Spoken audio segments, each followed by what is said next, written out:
eles tinham seu próprio estilo, um nome e uma ideia de sucesso, mas foi preciso algumas mudanças para que realmente alcançassem o estrelato.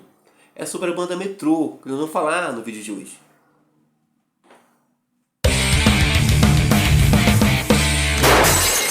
Coincidências do rock.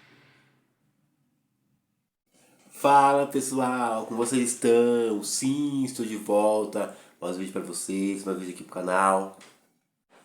Como eu disse na chamada, hoje vamos falar de uma outra grande banda surgida lá nos anos 80, mas que por conta de algumas mudanças, né, principalmente na sonoridade e mudanças na sua formação, não conseguiram se estabelecer no topo. Estou falando da banda Metrô. Banda brasileira de New Wave, formada em 1978, sob o nome de A Gota Suspensa, antes de se rebatizar em 1984. Começando como uma banda de rock progressivo, mais tarde mudaram para uma direção mais influenciada pela New Wave, tornando-se um dos grupos mais bem-sucedidos da década de 80. Vale lembrar que inicialmente a banda contava com uma formação mutante, onde participavam vários cantores e músicos. O núcleo, que mais tarde viraria Metrô, contava com 5 colegas franco-brasileiros que estavam juntos no colégio francês em São Paulo.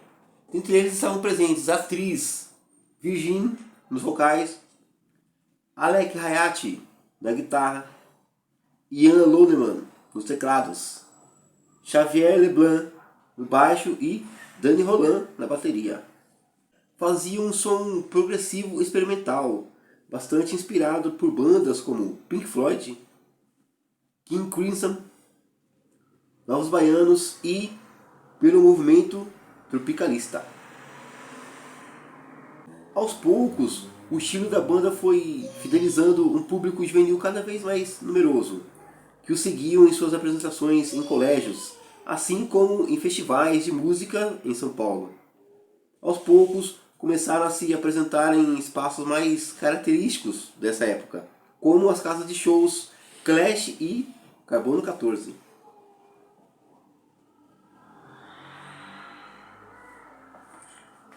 Em 1983, a banda grava uma fita demo para se candidatar a um festival muito relevante na época, o Festival Interno do Colégio Objetivo. Essa fita acabou chegando aos ouvidos e agradando um produtor independente, que se tornou responsável pelos primeiros registros da Gota Suspensa em estúdio. O disco, auto-intitulado, foi lançado pela igualmente gravadora independente Underground Discos e Arts. Mas infelizmente o disco não foi um sucesso comercial, né? Mesmo assim foi muito bem recebido pela crítica e adquirindo status cult. No dia 3 de janeiro de 1984, a Gota Suspensa participou do memorável Festival de Águas Claras, tocando no mesmo palco onde tocaram também grandes bandas e artistas, né? Como Sossega Leão, Arthur Moreira Lima, Raul Seixas, Egberto Gismonti, Sai Guarabira, Clementina de Jesus, Língua de Trapo, João Bosco, entre outros. O sucesso de público da Gota Suspensa fez com que várias gravadoras se interessassem pela banda. Entre elas duas das mais relevantes, né? A Som Livre e a CBS Records. A banda acabou optando pela CBS, assinando um contrato para gravar 3 discos. Vale lembrar também que nessa época a banda já estava passando por uma outra metamorfose, com novas influências, como Blonde, Rita Lee, B-52s, Divo e Kraftwerk. Surgiu então um estilo musical mais acessível, uma sonoridade mais pop e menos experimental. E aí, para coroar essa nova boa fase, a Gota Suspensa decidiu trocar de nome, né, para Metrô. O primeiro lançamento com o novo nome foi o bem-sucedido single Beat Acelerado, que trazia no lado B a música Sândalo de Dante. 1985 representou o ano da consagração definitiva da banda. O Metrô lançou o seu primeiro disco, né, pela Epic, chamado Olhar.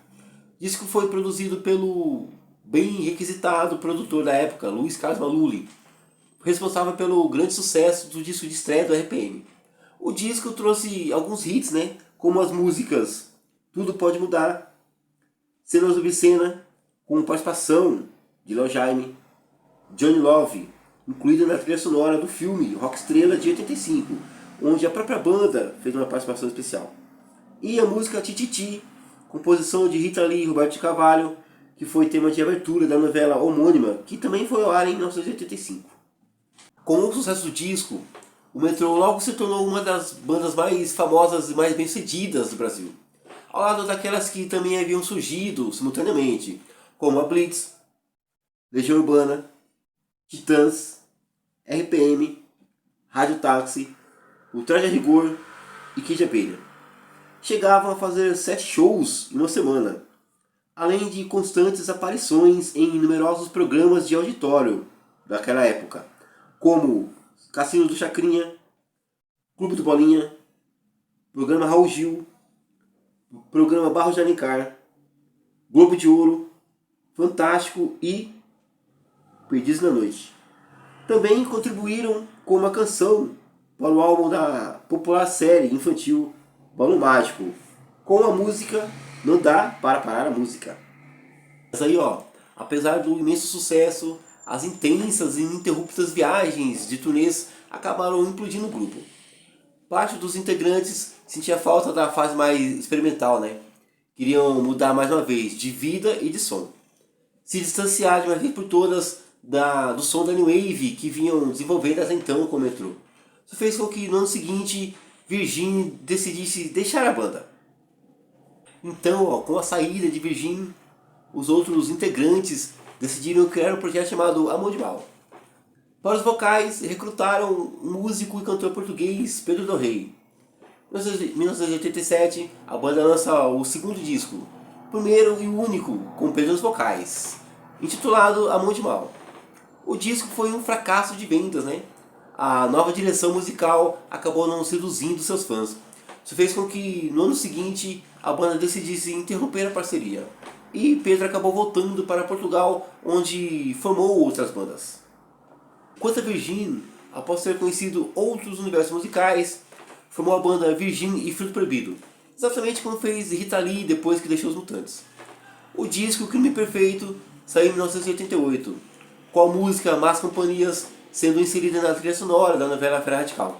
Mas Virgin deixou a carreira musical de lado após o término de seu projeto Virgin e Fruto Proibido. Em 2001, o Metrô se reuniu pela primeira vez em muitos anos. E novamente com produção de Luiz Carlos Lully, a banda grava no Rio de Janeiro o disco Déjà Vu, lançado pela gravadora independente Trama em 2002. Em 2004, a banda Excursionia, né, faz vários shows no Brasil, Inglaterra, Portugal, França e Moçambique.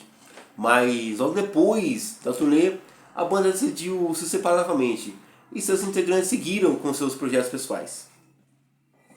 Em maio de 2015, foi anunciada uma terceira e definitiva reunião do Metrô, mais uma vez com uma formação original. O show que marcaria esse retorno aconteceria na Virada Cultural, no dia 21 de junho, mas infelizmente precisou ser cancelado devido ao falecimento do marido de Virgin. Mas na Virada Cultural do ano seguinte, a banda conseguiu se apresentar, marcando assim definitivamente o seu retorno. Pessoal, por hoje é só isso. Esse é o vídeo pra gente falar um pouquinho sobre a trajetória, né, do Metrô, uma banda que fez muito sucesso nos anos 80 e apesar de não lançar material inédito, continua sendo uma banda relevante. Eu espero que eu tenha agregado a conhecimento de vocês. Vou ficando por aqui e a gente se encontra no próximo vídeo.